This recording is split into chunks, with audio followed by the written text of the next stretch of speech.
오늘도 계속해서 예수님이 공생의 사역의 대략을 보여주는 마가복음 1장을 살펴보겠습니다. 예수님은 전날 저녁까지 베드로의 집에서 고치는 사역을 하셨습니다. 매우 고난하실 텐데도 예수님은 그 다음날 아침에 일찍 일어나십니다. 35절을 함께 읽겠습니다. 새벽 아직도 밝기 전에 예수께서 일어나 나아가 한적한 곳으로 가사 거기서 기도하시더니 아멘. 일어나신 때는 새벽에 아직도 밝기 전입니다. 어떤 성경은 너무 일러서 아직 어두울 때라고도 번역합니다. 밝으려면 아직 한참 남았다는 말입니다. 아무튼 아주 이른 시간이었습니다. 보통 인간은 날이 밝을 때 활동을 합니다. 그러나 예수님은 밝기 전에 할 일이 있으셨습니다. 예수님이 전날 늦게까지 사역했음을 기억해야 합니다. 전날 늦게 잠자리에 들었지만 예수님은 일찍 일어나셨습니다. 전날의 사역으로 인한 생각과 감동 때문에 잠을 빨리 깨셨을 수도 있습니다. 그러나 잠을 못 이루어서가 아니라 기도하기 위해 예수님은 일찍 일어나셨습니다. 예수님은 부지런하시고 게으르지 않으셨습니다. 그는 시간을 아끼십니다. 3년이라는 정해진 시간 동안에 하실 일을 이루어야 하십니다. 낮에는 사역해야 하지만 새벽에는 기도해야 합니다. 무엇보다도 예수님은 기도에 마음을 쏟기 위해서 일찍 일어나셨습니다. 그에게는 기도가 가장 중요했습니다. 하루의 일과 중에 기도하는 시간이 가장 중요한 시간입니다. 새벽에는 집중이 수월하기 때문에 새벽이 그에게는 가장 중요한 시간이었습니다. 그래서 예수님은 새벽에 기도하셨습니다. 그런데 예수님의 기도의 장소는 한적한 곳이었습니다. 아무도 없는 데에 가셨다는 말입니다. 기도하는 것이 눈에 띄지 않도록 예수님은 거기에 가셨습니다. 새벽에는 지나가는 사람이 별로 없지만 혹시라도 지나가는 사람이 있을까봐 한적한 곳에 가셨습니다. 마태복음의 산상수훈 중에는 예수님이 제자들에게 기도를 가르치시는 부분이 나옵니다. 산상수훈인 마태복음 5장, 6장, 7장 중에 6장의 상반부에는 외식에 관한 것이 있습니다. 예수님은 사람에게 보이려고 하는 구제나 기도나 금식을 하지 말라고 가르치십니다. 마태복음 6장 5절을 보면 회당과 큰 거리에서 기도하지 말고 내 골방에 들어가 은밀하게 하나님께 기도하라고 가르치십니다. 기도할 때 외식하지 말라고 가르치시는 부분에서 예수님은 주기도문을 우리에게 가르치십니다. 즉 예수님은 기도의 내용을 주기도문으로 가르치십니다. 한적한 곳은 골방과 같은 의미를 지닙니다. 즉 본문에 적힌 한적한 곳이란 회당과 큰 거리의 반대이며 골방과 같습니다. 회당과 큰 거리에서의 기도는 보이기 위해 하는 기도를 말하는 반면에 은밀한 골방이라는 말은 다른 사람의 방해나 참견을 받지 않는 곳을 말합니다. 즉 기도에 온전히 집중할 수 있는 곳이라는 말입니다. 베드로 집에 있으면 아침에 움직이는 이들에 의해 기도가 방해됩니다. 새벽에 기도하심은 기도가 하루 중에 가장 우선되고 중요한 것임을 드러내며 한적한 곳에서 기도하심은 기도에 방해받지 않아야 함을 드러냅니다. 예수님은 신성과 인성을 가지고 계십니다. 신성은 하나님 되신 특성이며 인성은 인간 되신 특성입니다. 예수님은 인성에 따라 하나님께 기도하셨습니다. 인간으로서 예수님이 기도하셨다는 말입니다. 신성을 가지셨지만 예수님은 인간으로서 인성에 따라 기도하심으로써 제자들에게 기도의 본을 보여주신 것입니다. 기도하는 신자는 하나님을 의지하고 하나님께 은혜를 구합니다. 또한 신자는 기도를 통해 깨달음을 구하며 자기를 돌아보게 됩니다. 분주하게 일했는데 부족한 점이 있었는지 성찰하고 반추해야 하는 것입니다. 특히 영혼을 섬기는 자들은 더욱 그러합니다. 예수님은 항상 기도하셨습니다. 여기서만 기도하신 것이 아니라 항상 기도하셨다고 보는 게 옳습니다. 성경은 지면을 아끼기 위해 동일하게 반복된 것을 수차례 적지 않고 한 번만 적고 있습니다. 예수님은 공생애 중에 언제나 기도함으로써 제자들을 가르치셨습니다. 예수님은 12제자를 불러 가르치신 후 예수님이 승천하신 후에도 그들이 예수님이 하시던 일을 계속하게 하셨습니다. 그러므로 예수님이 제자들에게 기도의 본과 법을 보이심은 말이 됩니다. 예수님은 새벽에 한적한 곳에서 홀로 기도하시는 본을 제자들에게 보이셨습니다. 제자들뿐 아니라 앞으로 믿을 모든 신자들에게 예수님은 기도하는 본과 법을 몸소 가르치셨습니다. 그러므로 우리도 예수님에게서 기도를 배워야 합니다. 우리도 방해받지 않는 곳에서 정신을 집중할 수 있는 시간에 기도해야 합니다. 사람이 보이고 지나가고 말을 걸고 도움을 청하면 기도를 못합니다. 언제 어디서나 기도할 수 있지 않느냐고 묻는다면 저는 그렇다고 답할 것입니다. 낮이든지 밤이든지 집중할 수 있는 시간과 방해받지 않는 장소를 찾으면 됩니다. 본문으로 돌아갑니다. 다음 두 구절을 보면 한적한 곳에서 기도하실 때 아침부터 사람들이 베드로 집에 와서 예수님을 찾습니다. 36, 37절을 함께 읽겠습니다. 시몬과 및 그와 함께 있는 자들이 예수의 뒤를 따라가 만나서 이르되 모든 사람이 주를 찾나이다. 아멘. 시몬 즉 베드로가 사람들을 데리고 예수님을 찾았습니다.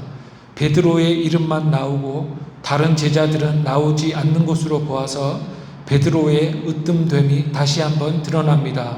베드로가 아침에 일어나 보니 예수님이 계시지 않고 사람들은 예수님을 만나러 모여들었습니다. 그래서 베드로는 사람들과 함께 예수님을 찾기 위해 수색하다가 결국 예수님을 만나서 여쭈었습니다. 혼자 계셨는데 어떻게 사람들이 찾았는지 궁금합니다. 사람들이 예수님을 찾았다기보다는 예수님이 모습을 드러내신 것 같습니다.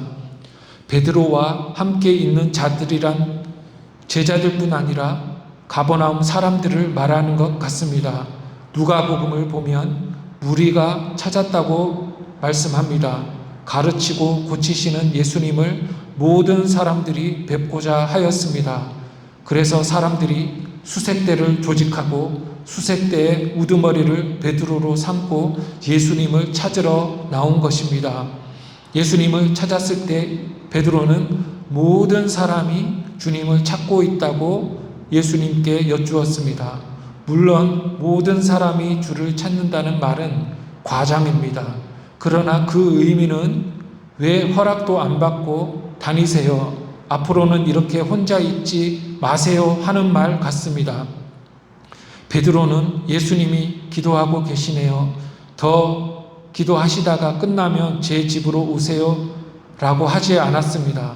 모두가 찾으니까 빨리 와서 일하세요 하는 것 같습니다. 그러나 예수님은 작정하신 대로 사역하십니다. 사람들은 예수님을 왜 찾았을까요? 주의 사역에 열광했기 때문입니다. 얼마 전에 사람들은 무성의 흑백 영화에도 얼마나 열광한지 아십니까? 지금 생각하면 저 별것 아닌 것에도 사람들은 신기해하고 열광했는데 예수님의 사역은 얼마나 놀라웠을까요? 병자가 낫고 귀신이 쫓겨나는 것이 사람들에게 얼마나 신기했을까요? 또 성경을 배우고 진리를 깨닫고 영의 양식과 육의 음식을 먹었으니 그들은 얼마나 행복했을까요? 누가복음 4장 42절을 보면 그 무리들이 예수님이 떠나지 말기를 간청하고 그를 붙들었다고 적혀 있습니다. 가버나움 사람들은 예수님이 그들과 오래 머물기를 바랬습니다. 사람들이 가버나움으로 가자고 청하니까 예수님은 다른 동네로 가자고 말씀하십니다. 다음 절 38절을 함께 읽겠습니다. 시작. 이르시되 우리가 다른 가까운 마을들로 가자. 거기서도 전도하리니 내가 이를 위하여 왔노라 하시고. 아멘. 예수님은 다른 가까운 마을들로 가자고 말씀하십니다. 가버나움에서는 할 일을 마치셨다는 말씀입니다. 다른 곳에 가되 먼 데가 아니라 가까운 바로 옆 동네로 가자고 하십니다. 혹시 가버나움 사람들이 원하면 바로 옆 동네로 오면 되기 때문에 가까운 마을로 가자고 하시는 것 같습니다. 가버나움 마을 사람들은 예수님과 함께 하기를 원했지만 가버나움에서는 예수님은 하실 일을 다 마치셨습니다. 그리고 예수님의 계획은 다른 마을에서 전도하는 것이었습니다. 한글 성경에서 전도하다로 번역된 단어는 지금까지 마가복음 1장에서 4절, 7절, 14절에서 전파하다로 사용된 단어입니다. 하나님 나라 복음을 전파하다라는 구절에서 사용된 이 전파하다와 전도가 같은 단어라는 것입니다. 즉 예수님의 계획은 하나님 나라 복음을 전파하는 것, 즉 전도였습니다. 예수님은 가르치고 고치고 귀신 쫓으시는 사역을 전도라고 표현하신 것 같은데 예수님의 이런 모든 사역의 목적은 하나님 나라 복음을 전파하는 것이었습니다. 지난주에 언급한 대로 예수님의 가르치는 사역은 예수님의 창조주이심을 드러내고 그의 고치시는 사역은 예수님이 생명의 근원이심을 드러내고 귀신 쫓는 사역은 예수님의 지존하심을 드러냈습니다. 즉 예수님의 사역은 자신의 하나님이심을 알리는 것이며 전도란 예수님을 알리는 것입니다. 그러므로 하나님 나라 복음을 선포하는 것이 바로 전도인 것입니다. 예수님이 가르치고 고치고 귀신 쫓으신 목적은 전도였던 것이며 전도는 하나님 나라를 전하는 것입니다. 즉 전도는 복음 전파를 말하며 이것은 예수님이 하신 사역들을 통해서 이루어졌습니다. 예수님은 지금 서두르고 계십니다. 많은 사람들에게 지체하지 않고 복음을 전하고자 하시는 마음을 본문에서 읽을 수 있습니다. 예수님은 내가 이를 위하여 왔노라고 말씀하십니다. 여기서 이 오다는 나오다의 의미입니다. 나오다는 안에 있다가 밖에 나오다라는 의미입니다. 그런데 누가는 보내심을 받다로 적고 있습니다. 누가복음 4장 43절을 함께 읽어보겠습니다. 시작. 다른 동네의 들에서도 하나님의 나라 복음을 전하여야 하리니 나는 이 일을 위해 보내심을 받았노라. 아멘. 여러 번 제가 언급했듯이 보냄 받음이 바로 사명입니다. 예수님은 사명의 감각을 가지고 계셨습니다. 즉 예수님은 세상으로 오신 목적을 가지고 계셨는데 그것은 바로 복음 전파라는 것입니다. 복음은 하나님을 떠나 하나님의 원수가 된 인간이 예수님을 믿음으로 하나님의 자녀가 된다는 것입니다. 예수님의 정체가 그의 가르침과 사역에 분명하게 드러날 수 있도록 다니면서 일을 하셔야 한다는 것입니다. 예수님은 자기 계획이 아니라 하나님이 보내신 목적을 행하려고 세상에 오셨고 이제 그 일을 성실히 수행하려고 하시는 것입니다. 예수님은 자기 욕심이 아니라 하나님이 보내신 목적을 행하시며 머리 둘 곳조차 없으신 삶을 사셨습니다. 예수님이 가버나움뿐 아니라 갈릴리 다른 지역에서도 복음을 전파해야 하는 것이 하나님이 그를 보내신 목적이라고 말씀하시는 것입니다. 다음 절 39절을 읽겠습니다. 시작. 이에 온 갈릴리에 다니시며 그들의 여러 회당에서 전도하시고 또 귀신들을 내쫓으시더라. 아멘. 그래서 예수님은 온 갈릴리에 다니시며 사역하셨습니다. 온 갈릴리와 회당이라는 두 단어가 눈에 띕니다. 마태와 마가의 진술 순서는 예수님의 사역이 가버나움이라는 한 지점에서 시작해서 갈릴리 밖 지역으로 확대되고 이어서 이방 지역까지 넓어진 후에 예루살렘에서 마지막을 보내시는 것으로 옮겨갑니다. 즉 예수님은 원의 중심에서 복음이 밖으로 확대되는 것 같은 전략을 취하십니다. 예수님 승천 후에 제자들이 복음을 전할 때도 복음은 예루살렘과 유대와 사마리아와 땅끝이라는 이 중심에서 점차적으로 밖으로 퍼져나가는 형태로 확대되었습니다. 그러므로 갈릴리 해변 동네인 가버나움의 베드로 집에서 갈릴리 전역으로 사역 지역이 확대된 것은 예수님의 의도였습니다. 예수님은 지금 복음 전파 방식을 위한 기초를 놓고 계시는 것입니다. 예수님은 가버나움에서 하셨던 것처럼 회당에서도 전도하십니다. 언급한 대로 이것은 예수님이 구약의 예언대로 오셨으며 구약의 말씀을 성취하시고 이루실 것임을 의미합니다. 그리고 구약의 핵심을 아는 자들은 메시아를 대망하던 자들이므로 메시아를 더 잘 알아볼 수 있었을 것입니다. 그래서 예수님의 사역은 가버나움에서 시작해서 온 갈릴리로 확대되었습니다. 이것이 본문의 내용입니다. 이 본문으로부터 얻을 수 있는 적용점 몇 가지를 말해 보겠습니다. 첫째, 신자는 날마다 기도해야 합니다. 더 강조할 필요가 없는 말입니다. 그런데 우리에게 기도는 어렵습니다. 기도가 어려운 이유는 수없이 많을 것입니다. 그러나 기도가 어려운 자는 예수님의 기도를 본받으면 됩니다. 오늘 본문에서 예수님이 기도하신 것처럼 먼저 기도하기 좋은 시간을 찾고 그리고 방해받지 않는 장소를 찾으면 됩니다. 성경과 사복음서가 기록된 이유는 우리를 가르쳐 예수님을 본받게 하기 위함입니다. 성경은 공식과 명제들 이상이며 예수님의 삶을 제시함으로써 그의 삶을 모방하게 하기 위함입니다. 오늘 본문은 정확하게 이 용도로 주어졌습니다. 예수님을 본받아 기도하라는 것입니다. 기도해야 하는 것은 아는데 어떻게 기도할지를 모르는 이들은 예수님의 삶을 보고 기도를 배우면 된다는 것입니다. 주기도문이 기도의 내용을 가르친다면 오늘 본문은 기도의 방법론을 가르칩니다. 즉 기도의 때와 기도의 장소를 가르칩니다. 새벽에 예수님은 기도하셨습니다. 왜 새벽일까요? 새벽은 세상이 자고 있는 때입니다. 사람이 다니지 않는 때입니다. 새벽은 아직 어두워서 다른 것을 할 수 없을 때입니다. 사람들이 지나다니고 다른 것을 볼 수 있고 다른 일을 할 수 있을 때는 기도가 산만해집니다.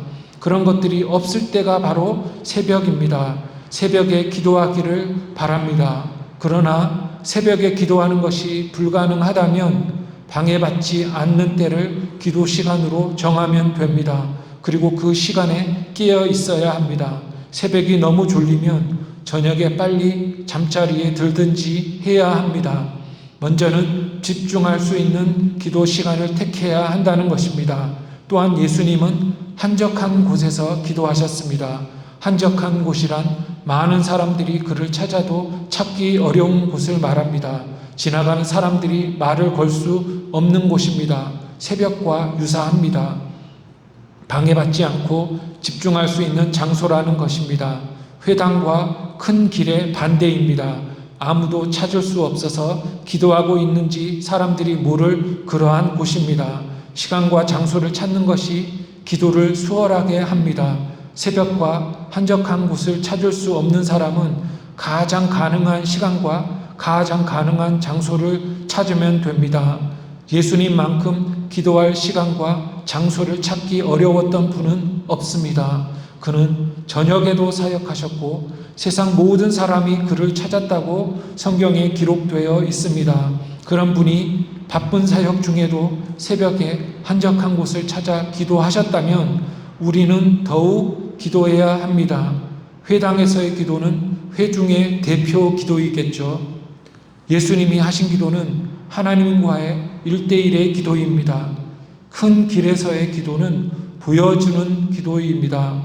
기도한다는 것을 보여주어야 정치적으로나 경제적으로 유익할 때는 큰 길에서 보여주는 기도를 하겠죠. 그러나 신자의 기도는 자기 자신을 위해 하는 기도입니다. 신자가 하나님 백성으로 살아가기 위해 기도하는 것입니다. 둘째, 신자는 날마다 전도해야 합니다. 세상에 계시는 동안 예수님도 하나님 나라를 위해 열심히 복음을 전파하셨습니다. 멸망을 피해 생명으로 가는 길을 가리키셨습니다. 예수님은 전도를 위해 세상에 오셨습니다. 이에 대해서도 신자는 예수님을 본받아야 합니다. 신자는 예수님을 본받아 전도해야 합니다. 신자도 예수님처럼 전도를 위해 보냄을 받았습니다.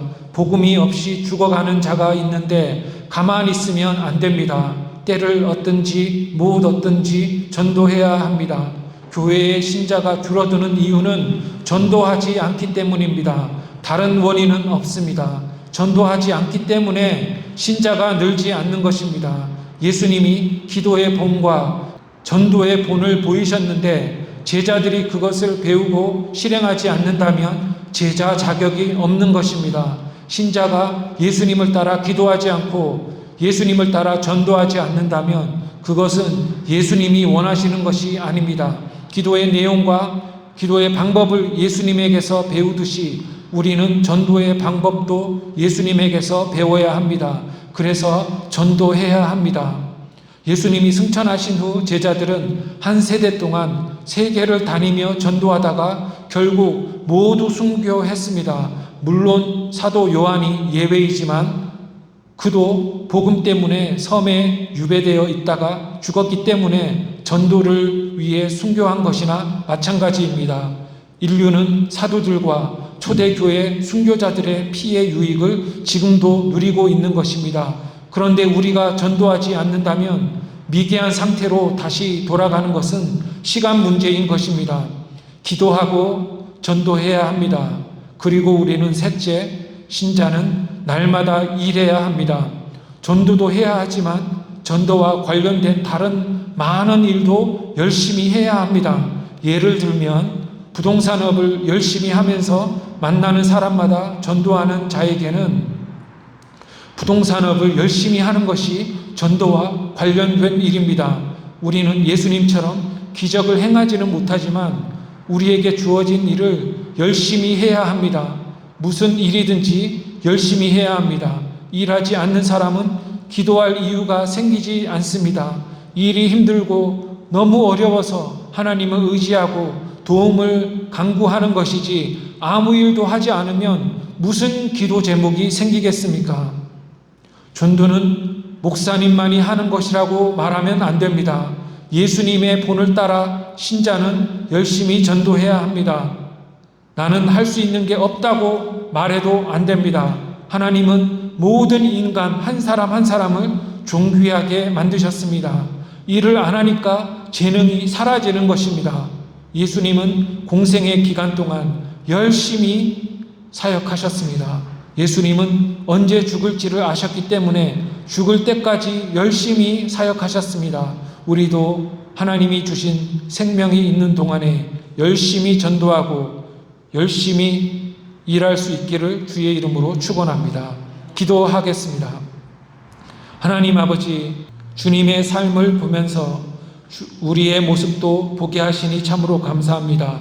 기도하지 않고 전도하지 못한 우리를 용서하시고 우리와 함께 해주셔서 예수님처럼 간절히 기도하고 담대히 전도하고 열심히 일하는 우리 모두가 되게 해 주시옵소서. 예수님의 이름으로 기도합니다. 아멘.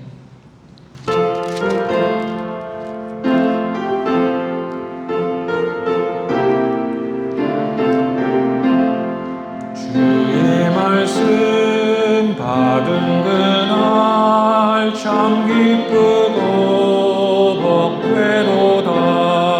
이 기쁜 마음 못 이겨서 온 세상에 전하노라. 기쁜 날 주 나의 죄 다 씻은 날 늘 깨어서